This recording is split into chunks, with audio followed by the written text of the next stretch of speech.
오늘은 누가복음 강의 12번째 시간입니다. 본문은 누가복음 4장 14절부터 21절까지고요. 설교 제목을 주의 받아두시는 해를 선포하신 예수님 이렇게 정했습니다. 자, 우리가 지난주에 예수님께서 마귀한테 시험 받으신 그 사건을 다루었습니다. 왜 예수님께서 마귀한테 시험을 받으셔야 됐나?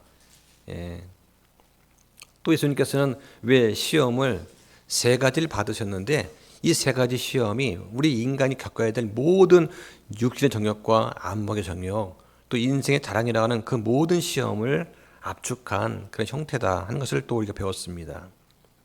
우리를 대신해서 예수님께서 스스로 희생 헌물이 되시려면 그만한 자격을 갖춰야 된다. 그 자격이 뭐냐? 바로 우리의 대제사장으로서 우리의 모든 죄를 속죄하기 위해서는 시험을 받으시되 시험을 잘 통과하셔야 됩니다. 시험을 받되 죄를 짓지 않으셔야 됩니다. 만약 예수님께서 실패해서 죄를 지었다면 어떻게 죄인이 죄인을 위해서 죽을 수가 있는가? 또 그것이 무슨 효과가 있겠는가 하는 것입니다. 또 한 가지는 예수님께서 우리를 도우시려면 경험이 있어야 됩니다. 그래서 죄와 싸워서 승리한 그런 경험이 있어야 돼요. 유혹에서 승리한 경험이 있어야 됩니다. 그런데 예수님께서는 우리와 똑같은 몸을 입고 오셔서 그 시험을 다 말씀으로 이기시고 승리하셨다고 하는 것입니다. 그래서 예수님께서는 우리를 대신할 수 있는 대제사장이다 하는 것입니다. 마귀가 시험하는 전략이 있습니다. 마귀는 예수님 빼놓고는 모든 인류가 다 실패했던 그런 시험, 육신의 정욕과 안목의 정욕과 인생의 자랑이라고 하는 이 시험을 가지고서 인류를 괴롭혀요. 이 시험에 예수님 빼고는 모든 인류가 다 실패했습니다. 이걸 마귀가 잘 알기 때문에 마귀는 계속해서 이러한 시험을 하고 있는 것이죠. 자, 그런데 마귀가 이런 시험을 한 숨겨진 의도가 있다. 뭐냐면 예수님께서 충분히 그렇게 하실 수 있는 신성을 갖고 계시지만 그런데 예수님께서 잘못된 시간대에 잘못된 타이밍에 성경의 예언을 성취하도록 하는 거, 이게 마귀의 전략이었다고 했습니다. 다시 말하면 예수님께서 초림 때가 아니라 재림 때 이루셔야 될 그런 언약의 성취를 지금 당장 이루어라 하는 것입니다. 이걸 통해서 하나님의 뜻과 거룩하심, 어떤 계획 같은 것들을 흠집을 내기 위한 것, 이걸 통해 마귀가 경배를 받고 높아지려고 했던 것이 바로 마귀의 전략이었다 하는 것을 말씀을 드렸습니다.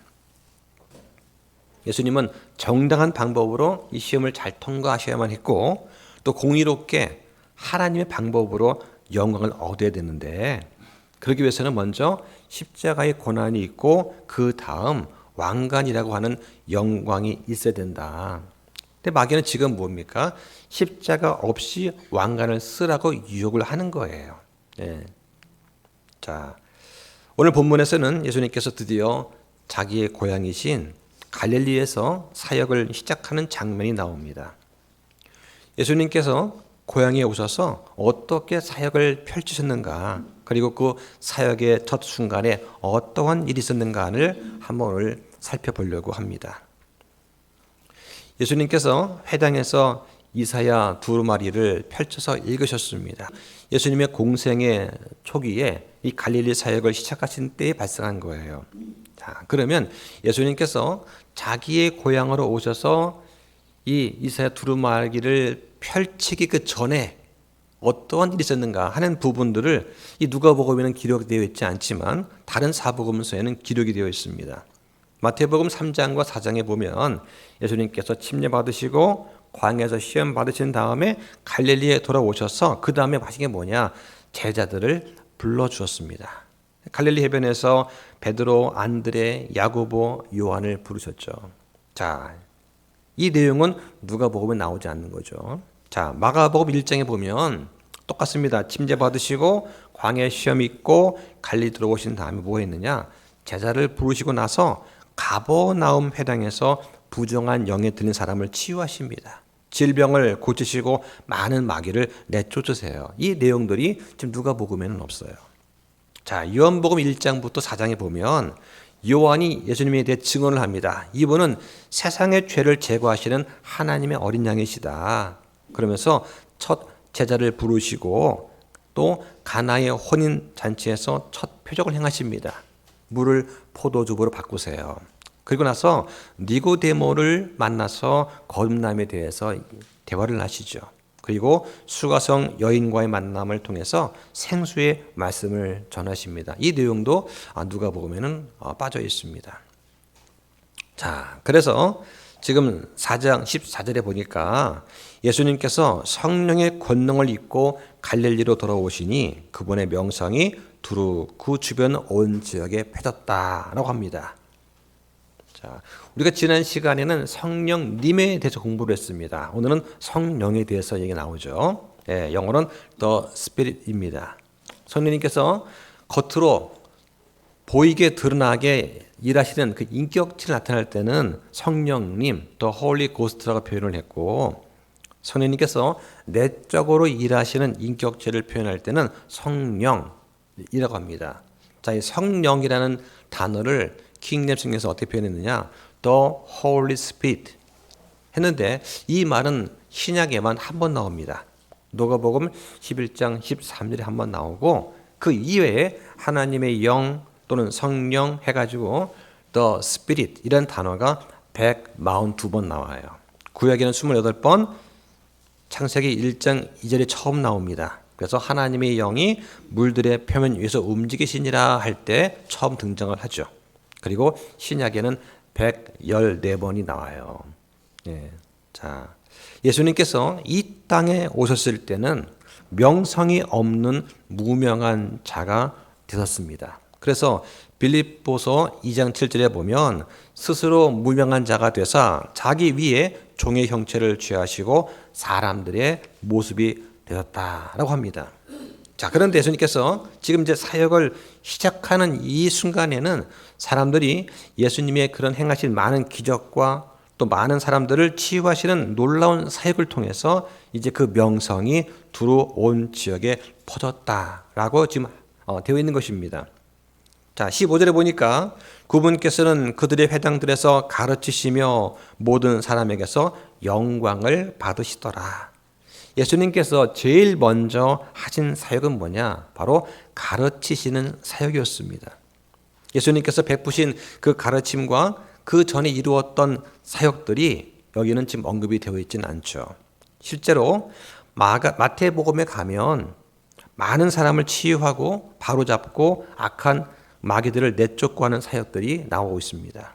예, 그런 내용들이 누가복음에 지금 생략이 되어 있는 것입니다. 자, 우리가 지난 시간에 예수님과 다른 사람들이 받은 성령 충만에는 차이가 있다 말씀을 들었습니다. 그죠? 예수님께서는 한량 없이 성령 충만 받으셨고, 그런데 다른 사람들은 어떻습니까? 그 믿음의 분량에 따라서 성령님께서 분량을 나누어 주었다 합니다. 자, 그런데 오늘 본문에 보면은 누가복음 4장 1절에 보면 예수님께서 성령님으로 충만했다고 했고 14절 오늘 본문에는 예수님께서 성령의 권능을 입었다고 말합니다.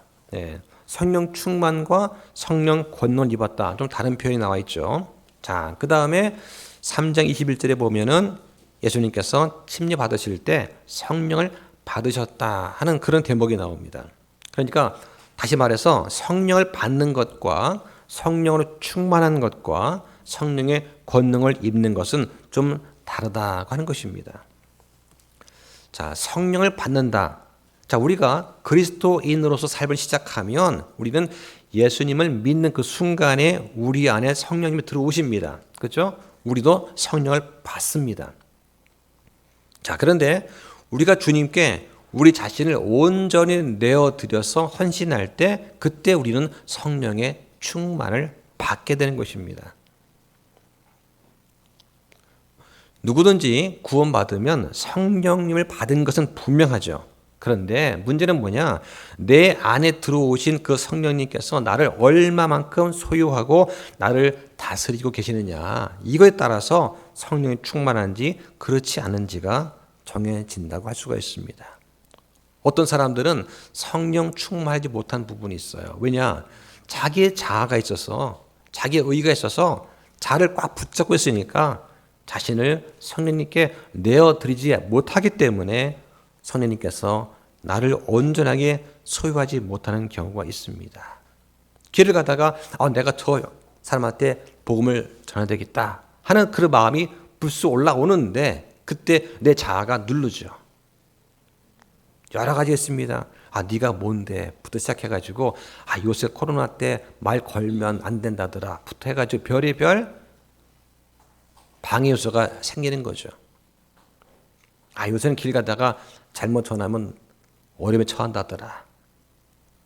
놀이터에서 어린 아이한테 데려가서 복음을 전하다가 그 부모한테 항의를 받을 수 있다더라. 여러 가지 방해가 있습니다. 이럴 때 성령이 충만해서 주님께 나 자신을 내어 맡긴 사람이라면 복음을 전할 것입니다. 그런데 자아가 강한 사람은 이걸 못하는 거예요. 하지만 예수님께서는 완전히 자신을 하나님 앞에 내어 드렸습니다. 자, 그런데 성령이 충만할 때 우리는 어떤 걸 기억합니까? 분명히 뭔가 엄청난 사역을 할 것처럼 우리는 생각할 때가 있지 않습니까? 자, 그런 성경은 뭐라고 합니까? 그렇게 말씀하고 있지 않습니다. 성령이 충만하면 먼저 성령의 인도함 받아서 마귀한테 시험을 받기 위해 광야로 나갔다. 이런 말씀을 하고 있는 거예요.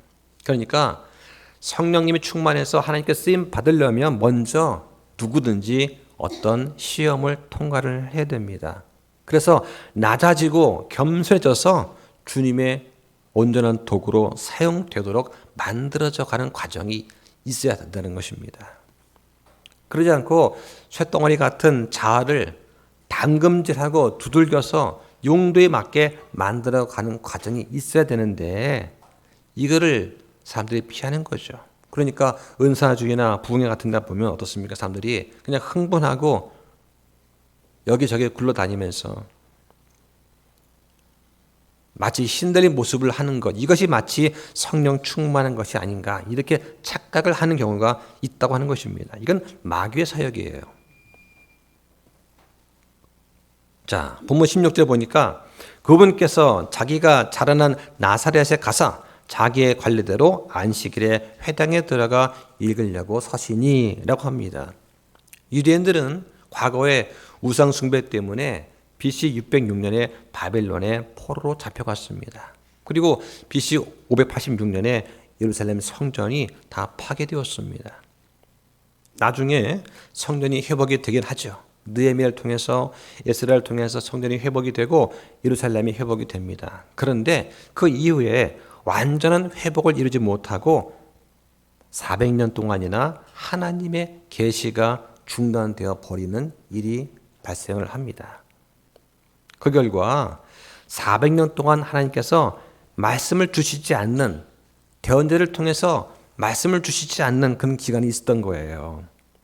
말씀을 받은 민족이라고 자랑하던 그 유대인들이 말씀이 주어지지 않으니까 어떻게 되겠습니까? 영적으로 피폐해지는 거예요. 그래서 BC 606년에 성전에서 정상적으로 하나님께 경배하던 그런 것이 자그마치 400년 동안 중단됩니다. 예루살렘에 있다가 바빌론 포로 끌려가니까 성전이 거기는 없지 않습니까? 그래서 그때부터 회당이라고 하는, 회당 예배라고 하는 것이 생겨난 거예요. 그 회당 예배가 당시 있었고 예수님 당시에도 여전히 있는 것이죠. 자, 그 당시에는 회당에 모여서 짧게 설명도 하고 누구든지 나와서 자기가 읽은 그런 성경 부분을 선택해서 읽기도 하고 하는 그런 예배를 드렸습니다.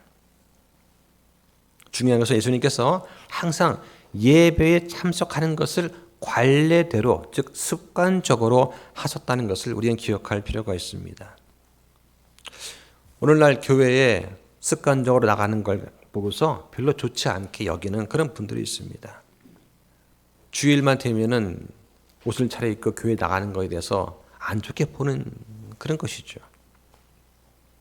뭔가 은혜가 되고 마음이 뭔가 움직여서 진심을 경배를 해야지 그냥 가야 하니까 가고 친구 따라 가고 부모 가라니까 가고 그게 무슨 의미가 이렇게 있느냐 이런 것이죠.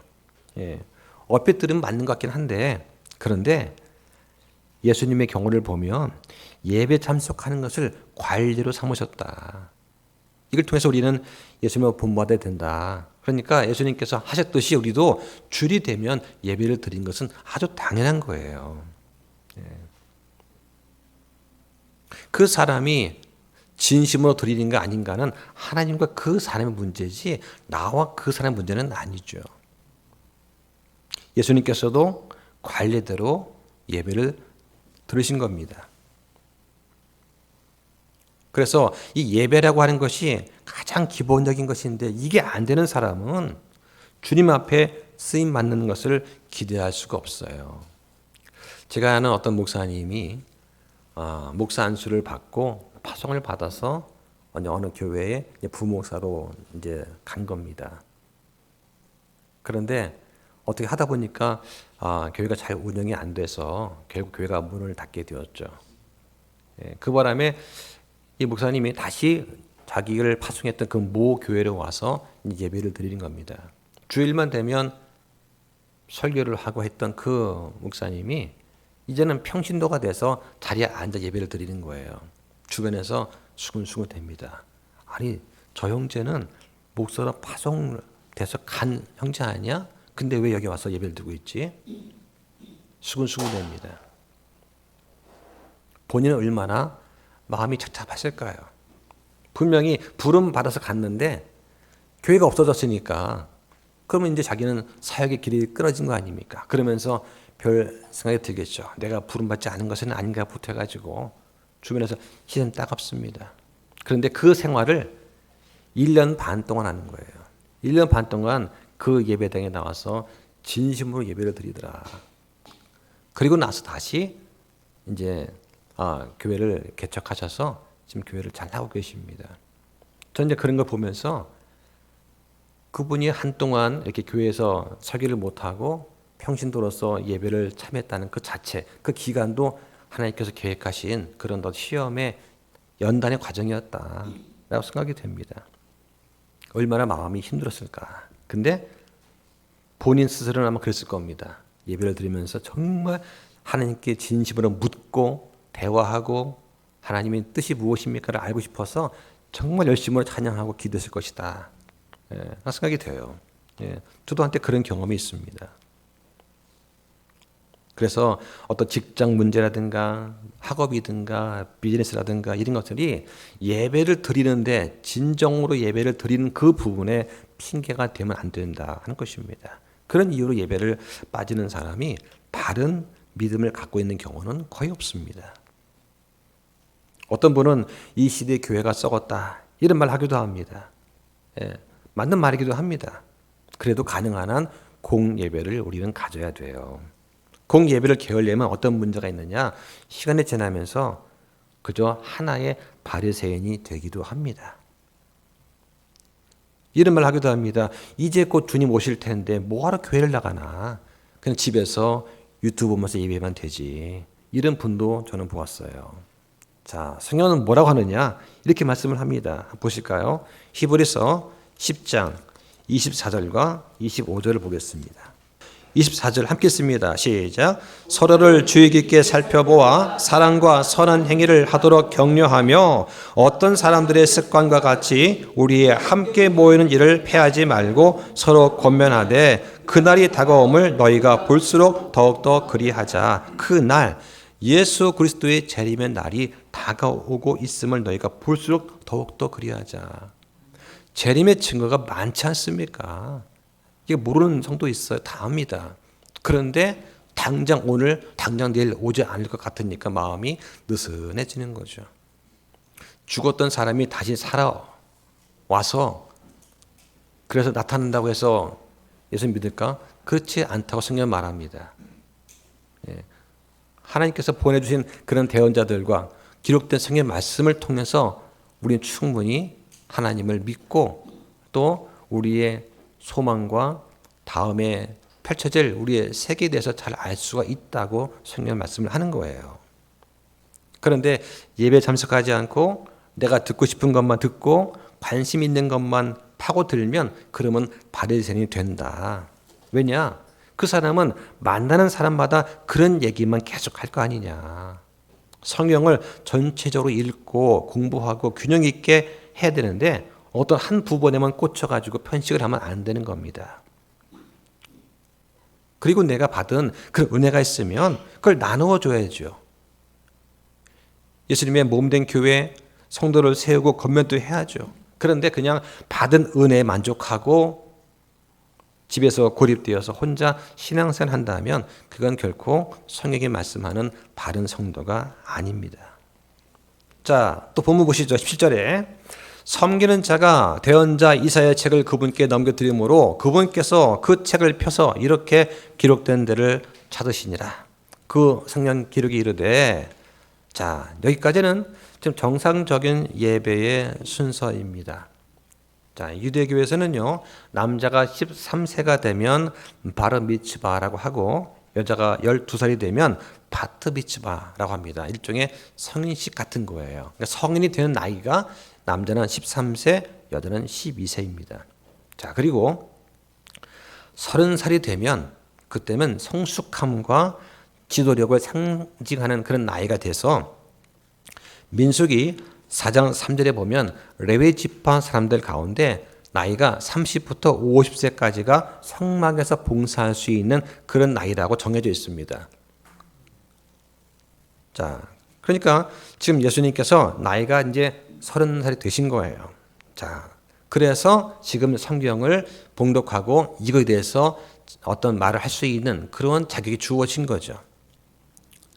예수님께 이사야 책을 넘겨드렸습니다. 예수님께서 그 책을 펴서 이렇게 기록된 데를 찾아보셨다고 한 것입니다. 자, 그런데 그분은 어디냐? 이사야서 61장 1절에서 3절이에요. 1절부터 3절까지가 한 문장입니다. 한 문장. 그런데 이걸 다 읽지 않으시고 그 중에 반만 읽으시는 거예요.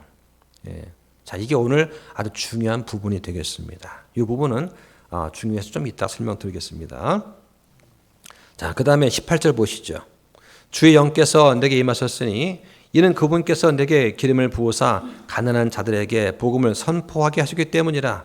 그분께서 나를 보내신 것은 마음이 상한 자들을 고치며 포로된 자들에게 구출을, 눈먼 자들에게 다시 보게 함을 선포하고 상처 입은 자들을 자유롭게 하며 주의 받아주시는 해를 선포하게 하려 하심이라 했더라. 이 구절에 보니까 선포한다는 단어가 3번 나와요. 예, 선포하다, preach란 단어가 3번 강조되어 있습니다. 그러니까 예수님은 요한처럼 진리를 담대하게 선포하신 설교자였다. 예. 그러니까 요한도 물론 선포자였지만 예수님도 진리를 선포했던 preacher, 설교자, 선포자였다고 하는 것입니다. 자, 18절에 보니까 그분께서 내게 기름을 부으사, 그러니까 침례 받으실 때 기름 부음을 받아서 성령을 받으셨습니다. 그러니까 성경에서 기름을 부은다는 그 말은 하나님께서 특별한 사람을 구별해서 임명하시고 그에게 성령의 능력과 권능을 부어주시는 그런 상징적인 행위를 이제 의미합니다. 주로 왕과 제사장, 대언자한테 행해졌더죠. 그러니까 신약에서는 예수 그리스도를 기름 부음 받은 자로 묘사를 합니다. 그래서 그리스도란 말 자체가 기름 부음 받은 자라는 뜻이에요. 자, 그럼 적그리스도도 기름 부음 받았을까요? 적그리스도 받았습니다. 적그리스도도 기름 부음 받았어요. 무엇으로? 세상의 통치자로 기름 부음 받은 것입니다. 자, 그런데 성경에서 기름 부음 받은 대상이 여러 가지가 나오는데 첫 번째 뭐냐? 왕으로 기름 부음 받은 세례가 나와요. 사무엘상 16장 13절에 사무엘이 기름불을 가져다가 다윗한테 붓는 장면이 나옵니다. 자, 그 다음에 두 번째는 제사장으로서 기름 부을 때가 있어요. 출애굽기 29장 7절에 보면 아론과 그의 아들들이 제사장으로 임명될 때 기름을 붓습니다. 자, 세 번째는 대언자로 기름 부음 받는 경우가 있습니다. 열왕기상 19장 16절에 엘리사한테 기름을 부어서 대언자가 되게 하라는 말씀이 있죠. 자, 네 번째는 메시아로 기름 부음 받은 예수님이 있습니다. 바로 오늘 본문의 말씀이고요. 다섯 번째는 성도들도 기름 부음을 받아요.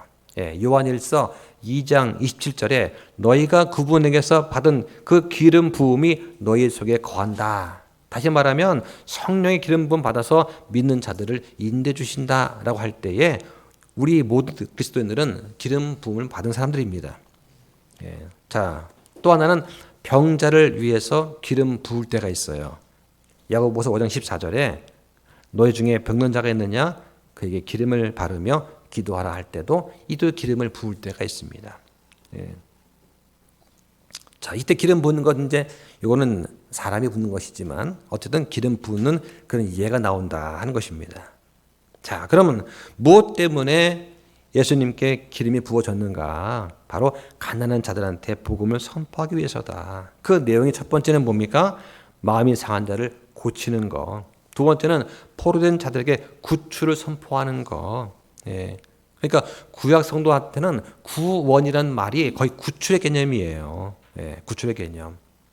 자, 세 번째는 눈먼 자들한테 다시 보게 함을 선포하는 것. 네 번째는 상처 입은 자들을 자유롭게 하는 것. 다섯 번째는 주의 받아두시는 해를 선포하게 하기 위해서다 하는 것입니다. 자, 여기까지 읽고 나서 예수님께서 책을 덮어서 섬기는 자한테 다시 주십니다. 보시죠. 20절에 그분께서 책을 덮어 섬기는 자에게 다시 주시고 앉으심에 회당에 있던 모든 자들의 눈이 그분에게 고정되므로 그분께서 그들에게 말씀하기 시작하시되 이 성경 기록이 이날 너희 귀에 성취되었느니라 하셨느니라. 자, 영어 성경에는 여기 마침표가 딱 찍혀 있어요. 그러니까 성취되었느니라 하셨다 하고 끝나는 것입니다. 예수님께서 책을 덮어서 섬기는 자한테 다시 주시고 앉으셨는데 그때 회당에 있던 모든 사람들의 눈이 예수님께 고정이 된 거죠. 자, 이제 본문을 읽었으니까 여기에 대해서 이제 뭔가 말씀을 이제 하는 것을 기대하고 있는 거예요. 이 말씀은 모든 유대인을 다 알고 있는 말씀입니다. 그토록 갈망하고 소망하던 그런 메시아가 오시는 그 말씀이기 때문에 모르는 유대인이 없었어요. 자, 이거에 대해서 어떻게 말씀하실 것인가 하고 예수님께 시선을 고정하는 것이죠. 자, 이 순간이 얼마나 아름다운 그 순간이었을까. 우리도 설교하기 전에 성경 봉독을 하고 그다음에 이제 목회자가 강단에 섭니다. 그럼 청중들이 설교자를 쳐다봐요. 이때 얼마나 중요한 순간인가. 성도들의 눈에서 말씀을 듣겠다는 그런 의지가 보입니다. 그런데 중요한 것이 있어요. 설교는 설교자의 언행과 인격을 통해서 그 말씀이 선포가 됩니다. 그런데 더 중요한 것은 그 설교자 뒤에 계시는 예수님께 눈을 고정하는 거다. 왜 사람들이 교회 다니면서 실적으로 하는가? 예수님께 눈을 고정해야 되는데 그러지 않고 그 강단에 선 설교자의 흠을 보는 거다. 또는 교회 가서 옆에 앉아있는 앞에 앉아있는 사람의 흠을 보게 되는 경우가 있는 것이죠. 그럼 그 사람은 그 순간 마귀의 유혹에 빠져 있는 것입니다. 교회 가서 예배를 드리고 교제를 할 때 목회자의 흠이 보이고 또 성도들의 형제 자매들의 흠이 보인다면 그럼 교회가 가기가 재밌겠습니까? 은혜가 안 되잖아요. 성경 뭐라고 합니까? 우리의 눈을 예수 그리스도께 고정하라고 말씀합니다. 한번 보겠습니다. 히브리서 12장 2절 보시죠. 자, 함께 읽습니다. 시작. 우리 믿음의 창시자요 또 완성자이신 예수님을 바라보자. 그분께서는 자기 앞에 놓인 기쁨으로 인해 수치를 멸시하시며 십자가를 견디셨고 하나님의 왕자 오른쪽에 앉혀지셨느니라 말씀합니다. 예수님을 바라보니까 예수님께서 어떻습니까? 자기 앞에 놓인 기쁨 때문에 수치를 멸시하셨다. 십자가에 달려 돌아가시는 거 이거 감당하셨다는 거예요. 왜? 내가 죽음으로 인해서 많은 성도들이 구원을 받게 될 것을 아셨기 때문에. 그리고 하나님의 왕자 오른쪽에 앉혀지셨다. 하나님께서 예수님을 부활시키셔서 오른쪽에 앉히신 거예요. 교회에 와서 예수님만 바라보면 우리가 은혜를 누리고 풍성한 교제를 누릴 수가 있습니다. 좀 부족해도 나도 그런데 난 더 큰 죄인이었는데 하면서 위로가 되고 또 우리 감당할 수 있는 거잖아요. 그런데 나는 완전하고 난 이만큼 헌신하고 난 이만큼 성장했는데 당신은 뭐지? 이렇게 돼버리면 그러면 교제가 되지 않는다. 근데 이런 경우가 있다고 하는 것이죠. 그래서 교회 와서 상처 입고 교회 안 나가는 이유 중에 하나가 뭐냐? 나를 맞이한 그 교회의 형제 자매가 내 앞에서 자기의 의를 드러내고 나를 내 부족한 믿음을 들춰냈을 때 창피하거나 부족해서 그래서 교회를 못 나가는 경우도 있는 것입니다. 또는 설교자가 부족하죠, 당연히. 그죠? 강단 내려오면 똑같은 형제 아닙니까? 근데 말씀을 갖고 섰기 때문에 그 권위로 말씀을 전하는 것 뿐인데, 근데 그 설교자가 인격적으로 훌륭한, 얼마나 좋겠습니까? 근데 많이 부족한 거잖아요. 그랬을 때 어떻게 하겠는가?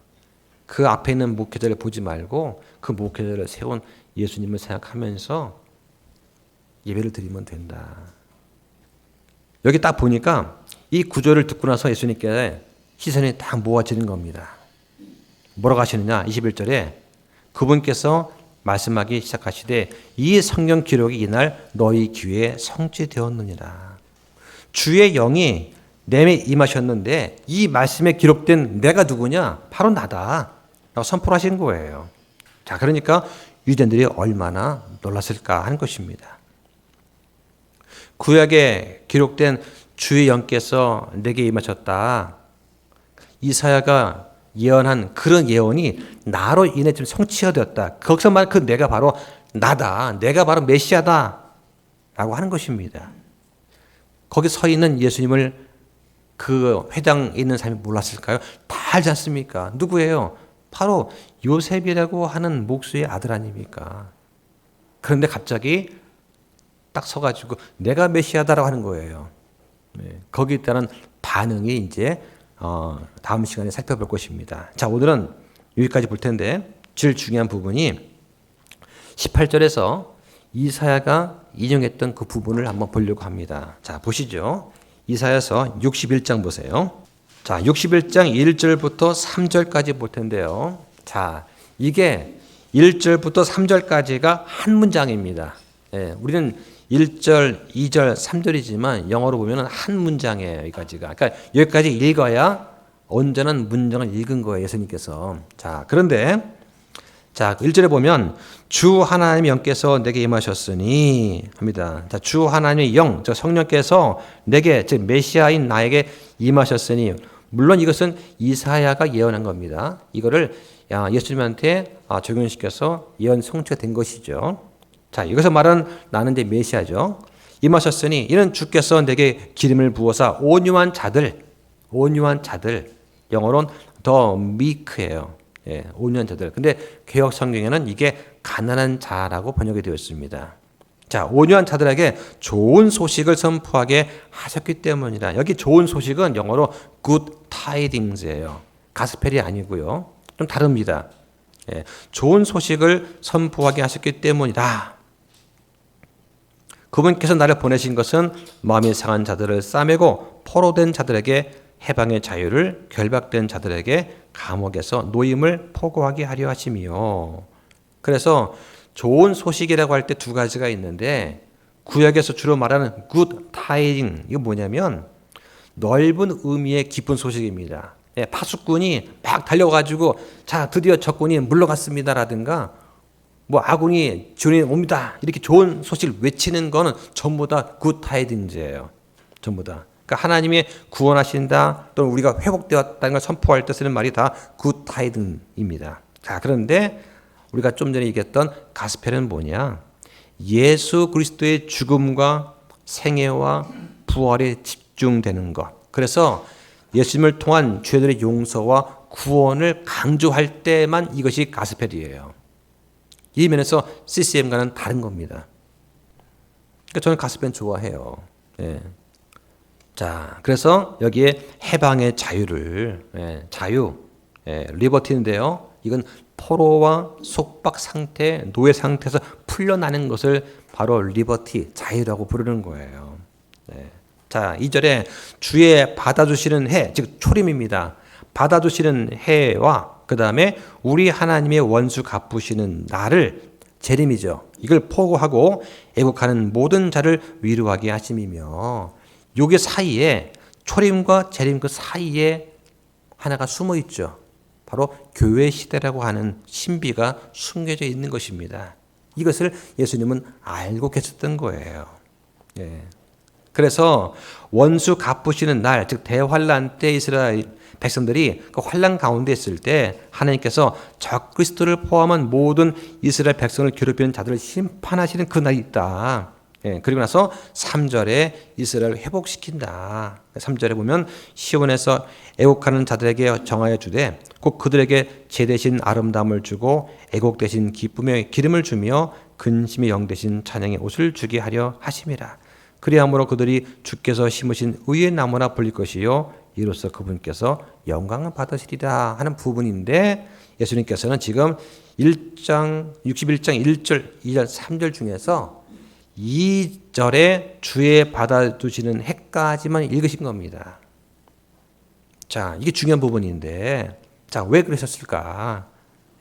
이 부분을 우리가 이해를 하면 성경 읽는데 많은 도움이 됩니다. 자, 어떤 사람들은 이 부분에 대해서 이렇게 설교하는 분도 있어요. 예수님께서 초림 때 받았던 그 축복 이야기만 하시고 그 다음에 재림 때 있을 하나님의 원수 갚으시는 그 무시무시한 심판에 대해서는 말씀을 안 하셨다. 그러니까 얼마나 은혜로운 말씀을 전하셨는가, 이런 식으로 설교하는 그런 분도 있습니다. 그냥 들으면 은혜가 넘치는 것 같은 그런 설명이죠. 자, 그럼 과연 그런 거냐? 예수님께서 원수 갚으시는 날은 그냥 접어버리고 그냥 은혜 날만 선포하고 마친 거냐? 그건 아니라고 하는 것입니다. 예수님께서 심판하실 때는 언제냐? 교회 시대 2000년이라는 기간이 다 끝나고 난 다음에 예수님의 재림하실 때 이루어지는 일입니다. 지금 예수님께서 초림 때 오셔서 재림이 바로 이루어지지 않냐고 유대인의 예수님을 거부함으로 인해서 거리가 멀어지지 않습니까? 그 사이에 초림과 재림 사이에 2000년간의 교회 시대가 있을 것을 아신 거예요. 그래서 예수님이 지금 초림 때까지만 사역하실 것을 인용하고 멈추신 겁니다. 이걸 보면 예수님의 어떤 신성 같은 것을 우리가 엿볼 수가 있는 것입니다.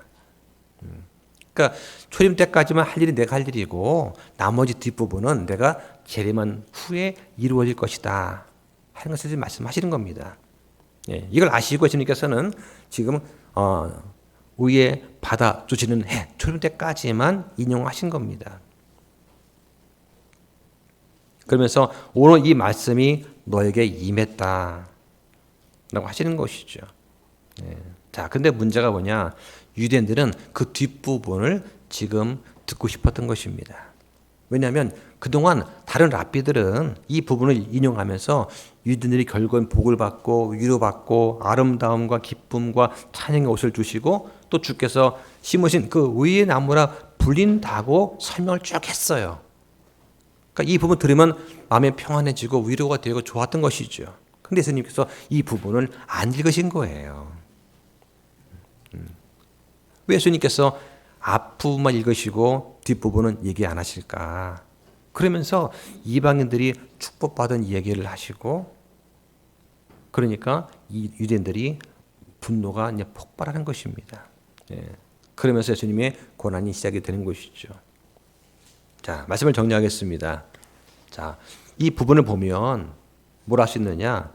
우리도 하나님의 뜻을 왜곡하면, 곡해를 하면 쓸데없는 분노를 일으킬 수 있다고 하는 것입니다. 성경에 기록된 뜻을 정확히 파악을 하면 유대인들한테 말씀이 맡겨진 것은 하나님께서 어떤 분이신가를 증언하기 위한 증언의 도구로 이스라엘 백성이 뽑힌 겁니다. 잘나서가 아니라 너희는 모든 민족 가운데 가장 수가 적으니라. 네.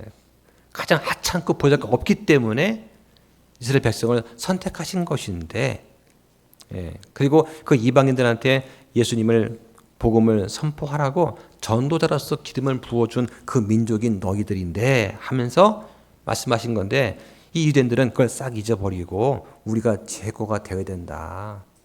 우리가 복을 받아야 된다. 이것만 강조하면서 왜 개와 돼지 같은 이방인들에게 구원을 받지? 하면서 질투를 느낀 거다 하는 것입니다.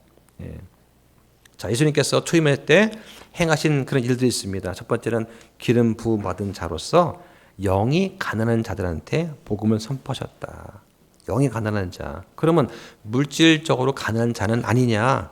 아니죠. 해당됩니다. 왜냐하면 대부분 물질적으로 가난한 사람들이 대부분 영도 가난을 해요. 형편이 가난한 사람들이 마음도 가난합니다. 그래서 예수님께서 처음에 복음 사역을 시작한 곳이 어디입니까? 갈릴리잖아요. 가버나움이잖아요. 대도시 예루살렘이 아니라 사람들이 많이 모여있고 많이 배우고 했던 수도권에서 예수님이 사역하신 것이 아니라 가난하고 속박당하고 가진 것이 없는 저 변두리 있는 그런 갈릴리 지역에서부터 사역을 시작하신 이유가 그것이 아닐까. 마음이 가난한 자들한테 복음을 먼저 주신 것이 아닐까 생각이 됩니다. 두 번째는 복된 소식입니다. 가스펠이죠. 그냥 막연한 좋은 소식이 아닙니다. 현대 학번들은 그냥 good news라고 그래요. 킹덤 성경은 good tidings of gospel을 구분해서 쓰는데 현대 학번은 전부 다 그냥 복음 소식, 그러니까 좋은 소식 그러면 good news로 다 통일시켰습니다. 이것은 예수님의 생애와 죽으심과 부활을 믿음으로 나도 예수님과 함께 죽었다가 부활한다는 그런 기쁜 소식을 전하기 위해서 오신 거다. 자, 그 다음에 마음이 상한 자들을 고치러 오셨습니다. 고친다는 건 이게 힐링이라고 하죠. 그런데 육체적인 힐링도 필요하고 정신적인 우울증 힐링도 필요합니다. 근데 더 중요한 것은 영적인 힐링이다.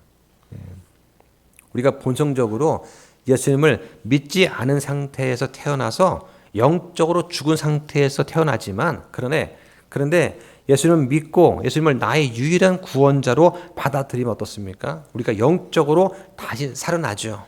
또 혼이 구원받습니다. 내 안에 새 사람 예수 그리스도께서 영원히 살게 되신다. 이게 중요한 거예요. 자, 그 다음에 포로된 자들한테 해방의 자유를 주십니다. 그러니까 성경에 보면은 포로가 많이 나와요. 어떤 사람은 욕심의 포로, 또 돈의 포로, 쾌락의 포로, 어떤 시기 질투의 포로가 된 사람, 나태함의 포로가 된 사람, 이런 사람이 많이 나옵니다.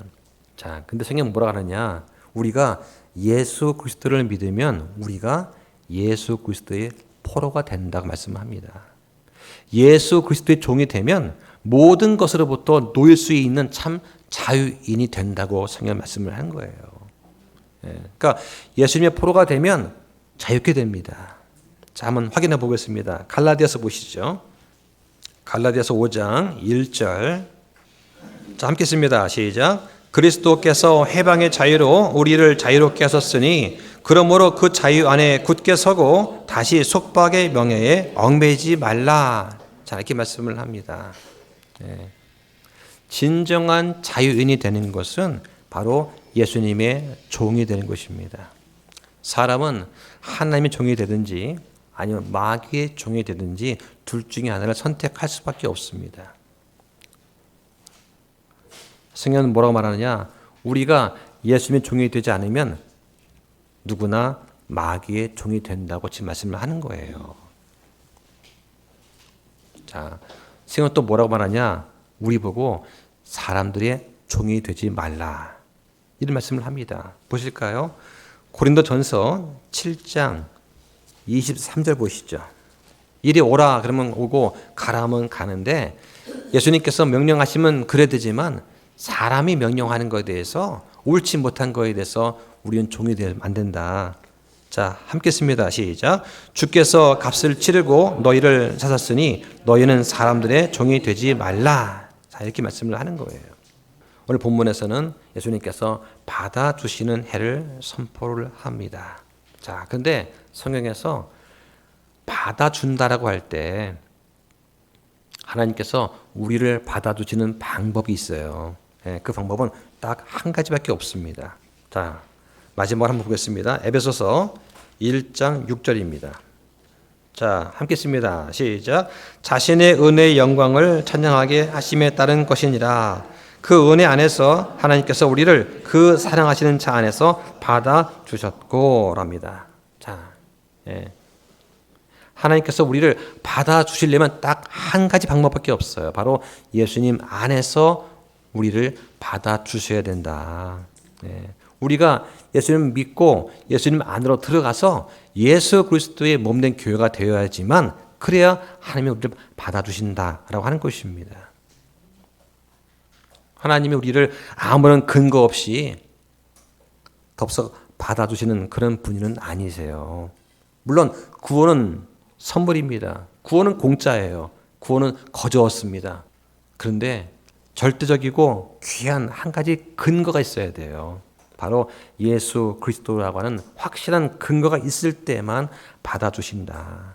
그러니까 우리가 옛사람 아담 안에 있지 않고 구원받고 거듭나서 예수님 안으로 성령으로 침례받아서 들어올 때 그럴 때 우리가 예수님 안에 들어오게 되고 이때만 하나님께서 우리를 아들로서 받아주신다. 이걸 꼭 기억하시면서 한 주간 은혜 가운데 보내시기를 예수님 이름으로 축원드립니다. 기도하겠습니다.